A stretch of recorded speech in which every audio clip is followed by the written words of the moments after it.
और दिल्ली में आज शरद पवार सियासी पावर दिखाने की तैयारी में हैं। राष्ट्रमंच के बैनर तले आप से लेकर टीएमसी, आरजेडी समेत दलों की बैठक बुलाई गई है। मुद्दा तो चुनाव रहेगा, लेकिन कांग्रेस को नहीं बुलाना गैर कांग्रेसी मोर्चे का इशारा कर रहा है।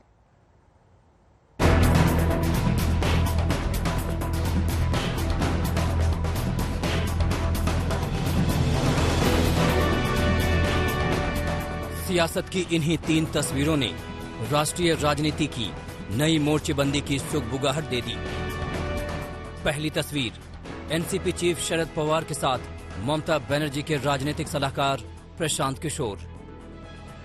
दूसरी तस्वीर ममता बनर्जी के साथ किसान आंदोलन से जुड़े नेताओं की बंगाल में हुई मीटिंग। तीसरी तस्वीर टीएमसी की तरफ से 2024 तक प्रशांत किशोर का कॉन्ट्रैक्ट बढ़ाया जाना। अगर आपको इन तस्वीरों के पीछे के सियासी मायने समझने हैं तो पूरी टाइमलाइन को पढ़ना होगा। 15 दिनों में प्रशांत किशोर के साथ एनसीपी चीफ शरद पवार की दूसरी मीटिंग हुई। दूसरी मीटिंग करीब 3 घंटे तक चली और उसके बाद शरद पवार ने दिल्ली में अहम बैठक बुलाने का फैसला किया। हम मीटिंग के पीछे का एजेंडा बताएं, उससे पहले मीटिंग में शामिल होने वाले लोगों के बारे में बताते हैं।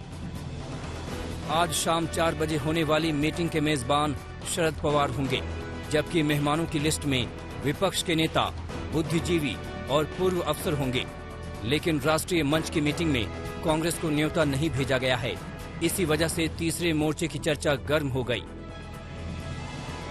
मीटिंग में आम आदमी party, Trinamool Congress, RJD, national conference, RLD समेत कई पार्टियों के नेता रहेंगे, तो बुद्धिजीवियों को भी चर्चा के लिए बुलाया गया है, जैसे यशवंत सिन्हा, जावेद अख्तर, केटीएस तुलसी, करण थापर, आशुतोष, अधिवक्ता मजीद मेमन, पूर्व सीईसी एसवाई कुरैशी, सुधेंद्र कुलकर्णी, अर्थशास्त्री अरुण कुमार और प्रीतिश नंदी को भी न्योता दिया गया। मीटिंग का एजेंडा क्या होगा, ये भी समझिए।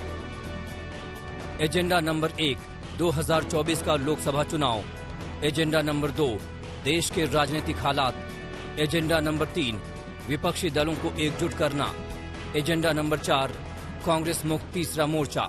ये बैठक में आगामी जो लोकसभा का अधिवेशन होगा उसके मुद्दों पे चर्चा होगी, देश में जो राजनीतिक परिस्थिति है उस पर चर्चा होगी और सभी दलों को एकजुट करने के लिए किस दिशा में काम किया जाए उसकी प्राथमिक चर्चा होगी और धीरे धीरे सभी दलों को एकजुट करने का काम आगे बढ़ेगा।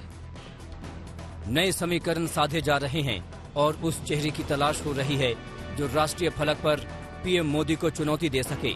माना जा रहा है कि ममता बनर्जी के राजनीतिक सलाहकार प्रशांत किशोर और शरद पवार की मीटिंग इस विषय पर हुई है।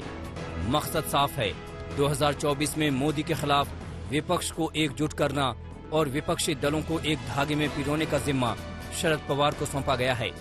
हालांकि आज तक को प्रशांत किशोर ने जानकारी दी है कि शरद पवार के घर होने वाली मीटिंग में वो नहीं रहेंगे। और तो और प्रशांत किशोर से जब आज तक ने तीसरे मोर्चे को लेकर सवाल पूछा तो उनका कहना था कि तीसरा मोर्चा या चौथा मोर्चा भी बीजेपी को चुनौती नहीं दे सकता।